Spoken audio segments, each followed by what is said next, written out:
You know when like a fictional character pisses you off? Like, how is it that a fictional character, a person that is not even real, how are you making these emotions arise through paper?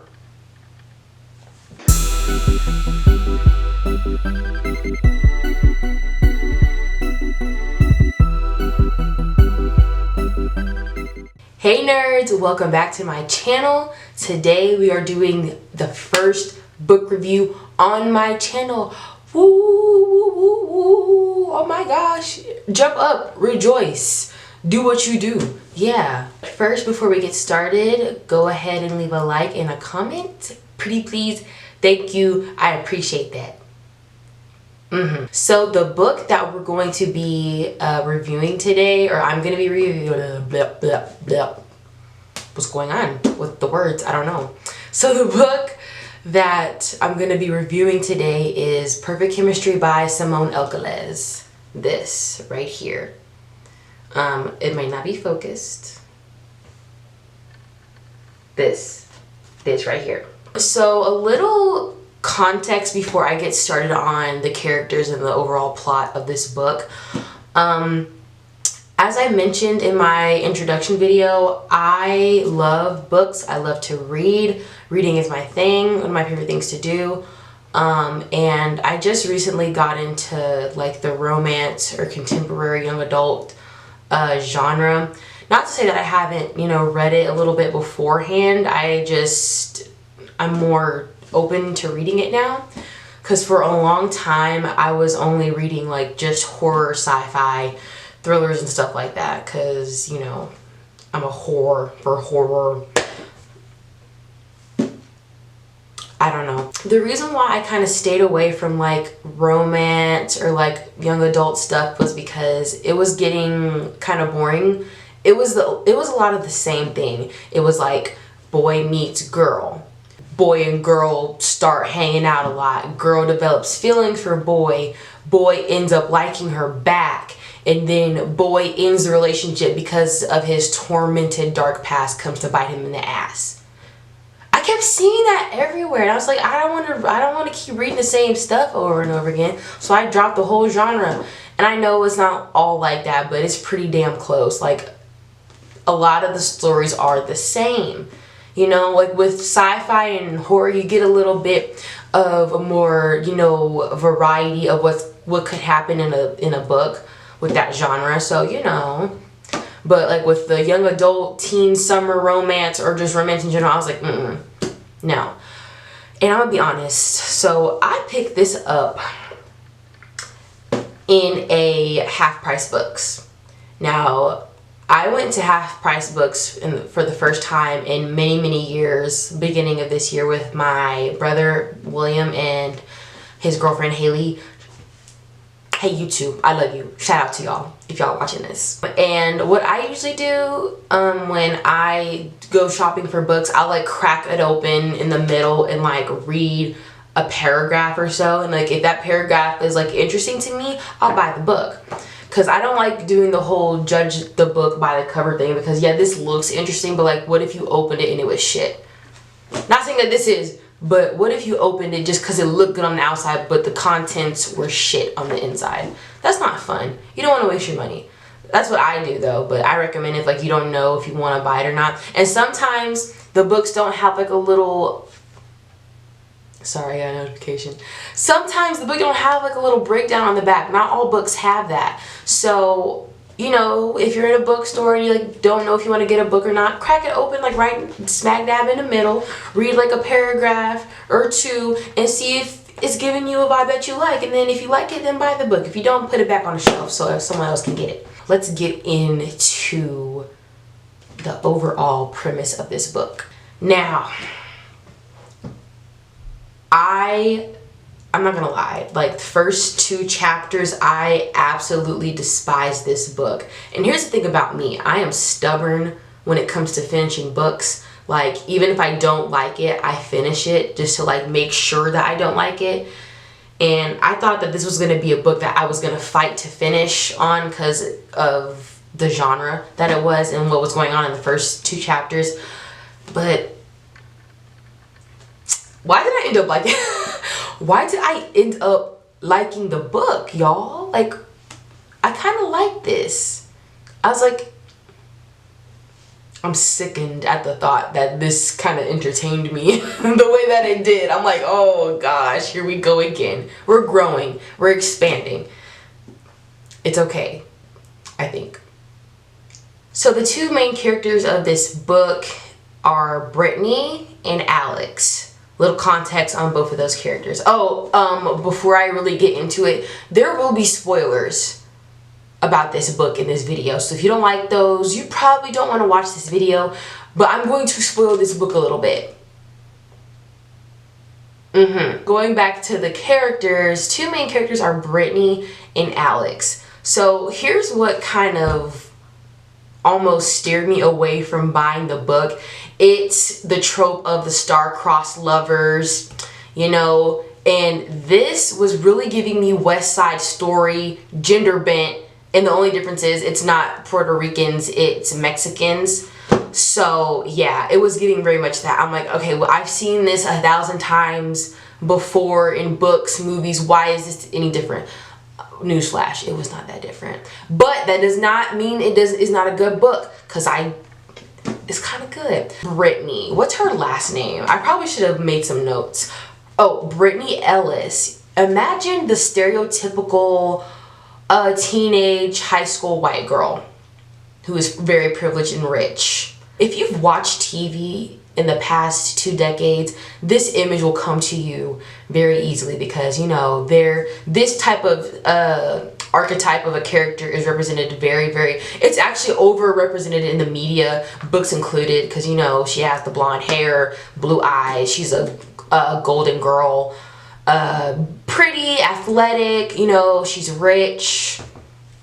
When have you not seen that in books, movies, and television? Like, that is literally what you see all the time. Now, Alex, this is why I say it's a gender bent West Side Story, but there's no fun music or anything like that. That's what I get the vibes. If you haven't seen West Side Story, if you don't get that reference, what are you doing? What are you doing? Alex is from the other side of the tracks. He's from the south side of Chicago. It takes place in Chicago. He's from the south side of Chicago. He's Mexican. What else? He's in a gang. Why are the POCs always in a fucking gang? Like, why can't we be on the good side of the tracks, as you say? Why we ain't got no chance? We ain't never had no chance. Oh, and just to preface, this book did come out in 2008. So it is a little dated on like some of the vernacular and the vocabulary in this book. So keep that in mind. Alex is the complete opposite from Brittany. Basically what happens is, and it's also a little of she's all that thrown in there. So basically he makes a bet with his friends that he can sleep with Brittany in a 2-month time window. That is that. Now, I want to get into the social commentary of this book. And I know that some people don't like when books get political. Well, this is literally, you can't run from the political and social commentary in this book. That is literally what it's based around, okay? I had a few grievances with the way that some of these scenes or chapters were written. No shade to Simone Elkeles. Like, this is like not anything like that. But, oh, way to lay it on thick. And then here's the thing, this is taking place in a high school, okay? Oh wait, I forgot a part. The reason why it's called Perfect Chemistry is because kind of, against their wishes, they're not really hyped about this, but they are paired up together in their chemistry class as lab partners. That's why it's called Perfect Chemistry. I should have said that at the beginning. I am so sorry. The racial elements in this book, they're so realistic, it kind of made me wince a little bit, So, you have Brittany and her group of friends, and you have Alex and his group of friends. These are two different groups. You have the middle class, rich white kids, right? Who has daddy paying for everything. They're the head of the football team, they're head of the cheerleading team, all this stuff, right? You know, the usual tropes.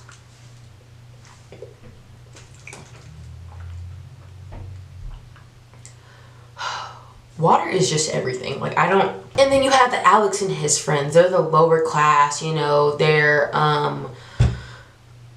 people of color. They're looked down upon because some of them are in a, most of them are in a gang. Like, most of his friends are a part of the same gang that he's a part of. And they're discriminated towards, like, a lot. There's a lot of resentment between the two groups, obviously, and this has been a thing since 5 ever. If y'all ever paid attention in history class, y'all know this. But the way that these characters talk down upon each other, like the dual-sided racism, I'm just like, these are high school kids. These are high school kids. Like Brittany's friends, for example, they're like, you're gonna be seen with those like animals. Now, I don't know if that's actually written in the book, but that's along the lines of what, look, it's been a couple months since I read this, but it's still fresh on the brain because it was a good book and I can retain it from memory, most of it. But they were talking about Alex and his friends as if they were like not human, you know. And I'm just over here like, okay, this does happen in real life, but I'm like, this is supposed to be a fictional book. Why am I getting flashbacks of personal experiences? Like, oh, this is hitting too close to home. I'm not nowhere near Mexican or Latino or Hispanic, but me being black and like reading this, I'm like, damn, Simone, you really came for the girls today. And then the same thing with Alex's friends. Like, you know, they have a little bit of like Spanish vernacular in here, you know, like some Spanish slang and phrases, but the one thing that gets thrown around in here a lot is gringo and gringa. You know what that means. That means white. They were using that word heavily, like, you know, oh, you know, you have a crush on the gringa or whatever. I'm like, damn. I'm like, can y'all calm down? And like I said, this was released in 2008. The times have changed tremendously, so I can't do too much about that, but that does not make it okay. The racial, let's go on to why this book kind of pissed me off. I'll get to the positives in a minute, but the characters in this book, like I'm convinced, like there were almost no redeeming characters in this book. Like, okay, yes, the main characters, Brittany and Alex, they have redeeming qualities and they do show those at the right time in the book. But the rest of these motherfuckers, look, okay, so Brittany has this boyfriend, right? What's his name? Hold on. I should have like done notes or something. Colin. Brittany has this boyfriend named Colin. Now, Colin is like the quarterback or whatever the fuck he is. You know, golden boy. And Colin wants to take their relationship to the next level. He wants to have intercourse with her. Intercourse with her.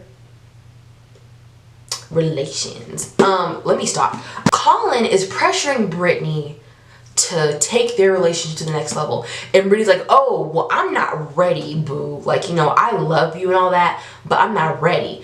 And then you know when like a fictional character pisses you off? Like, how is it that a fictional character, a person that is not even real, how are you making these emotions arise through paper? Colin was one of those, and he was gaslighting her and manipulating her, saying, well, if you love me, you'd sleep with me. We're like, that's not how it works, babe. Couldn't find out he already got his little piece of ass over the summer before senior year, so yeah. You was talking about wanting to lay down with Brittany, trying to convince her to lay down with you, but meanwhile you cheated on Brittany. Yeah, I said I was going to spoil this book. I'm just getting into it because I'm mad. you trying to get a little piece from Brittany, but you already got your little piece over the summer with some other girl. Colin, you're a rat. You're dirty. You're sloppy. You're just awful. Jail immediately. Thank you. Brittany's friends, like, these characters are, like, why are they so evil?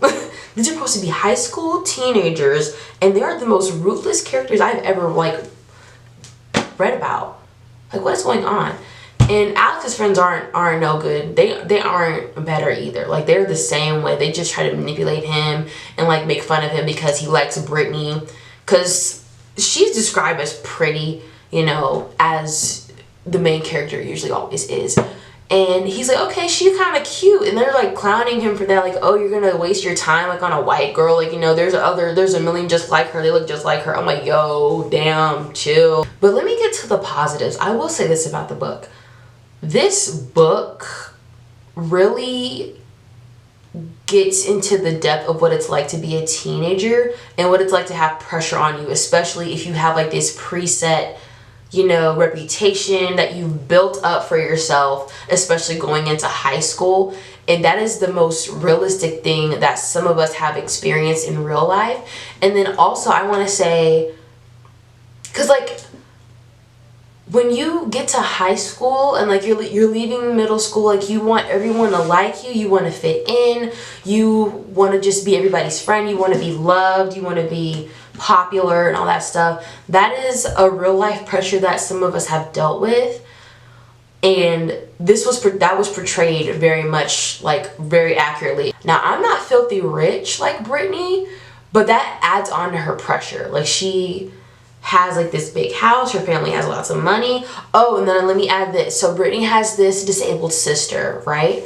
And her mom, Brittany's mom, is ashamed of her sister because she's disabled. She needs a lot of help. She needs caretakers, and it's hard.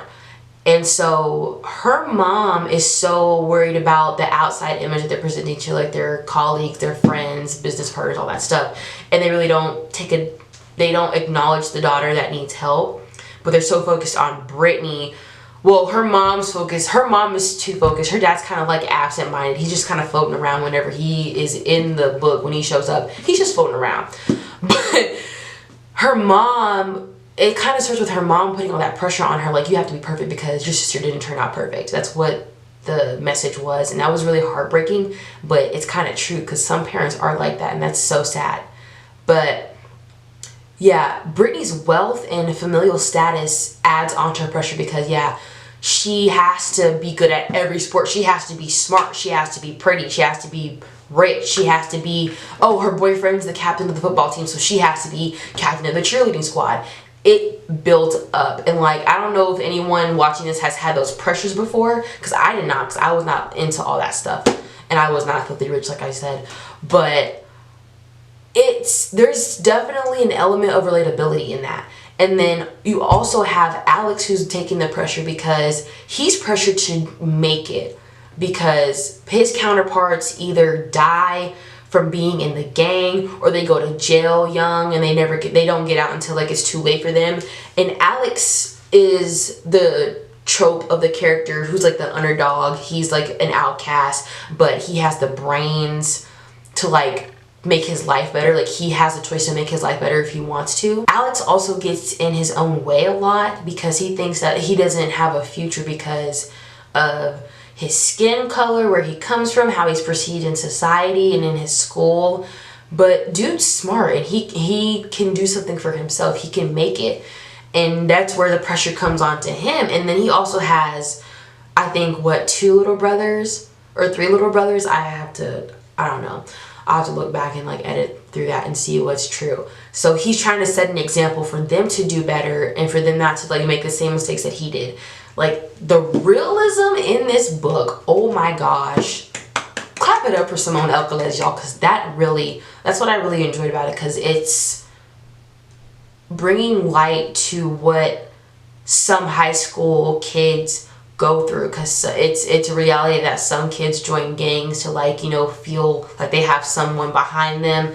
And then my friend called this rich people problems because, oh yeah, everyone's gonna look at her different because she's not doing what she usually does. Now, me personally, I never really pity rich people problems, but she's still a kid. She's still trying to figure out her own identity. She didn't even make that. Her parents and her friends conjured it up for her, and she just went along with it. Now that is sad, but I don't pity Brittany, not one bit, because she was so, at first she was so worried about what everyone else thought about her being partnered up with Alex and stuff, because you know he's a dirty gang member and all that stuff. But she ended up liking his ass and falling in love with his ass, and Alex vice versa. So I'm like, baby, screw your friends, because they're not your real friends anyway. They talk about you behind your back. They did in this book. Her friends talked about her behind her back every chance they got. They don't care about you for real.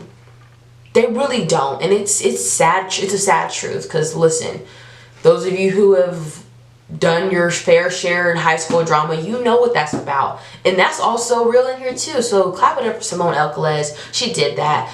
And I will say that I do like the development between Alex and Brittany's relationship. And it's as realistic as it can get for like a couple of high school students. Like, you know, they're bumping heads at first, and then like it's that enemies to lover thing, and that's why I hated it. I kind of closed the book when I found out that was what's going on, because I'm like, not only do we have the star-crossed lovers thing, but now we have the enemy to lovers trope. I can't stand that trope for the life of me. I'm like, why? Can we do something else for once? But it worked in this scenario. It really did. Let me take a drink, because this ending, it was okay. It was okay, but then there was an epilogue. I was like, oh. And I'm not going to spoil that, but that just kind of ruined it for me. It's like, you know, when you're reading a romance novel and then like the main character, who's a girl, gets morning sickness, it just ruins everything. The epilogue kind of ruined this whole shit for me. And I was like, we were doing so good. Like, some things are, like, in my opinion, some things are not needed. You know, if you already ended the book, like, if you go do an epilogue, just make a whole other book. Because this, I don't feel like the epilogue in this book needs to be tied in with this. That's my opinion. Like, that the epilogue should be in a whole other book. It probably is, because there's like a whole series for the Perfect Chemistry books. But I'm probably not going to get around to those in a while. As far as the next book review goes, I might do Lost Echoes. That's like a supernatural thriller suspense kind of book. It was really good. So that is the end of today's video. Thank you so much for watching. Please remember to leave a like and a comment and subscribe if you want to. I guess I will see y'all on the next go round. Okay, bye.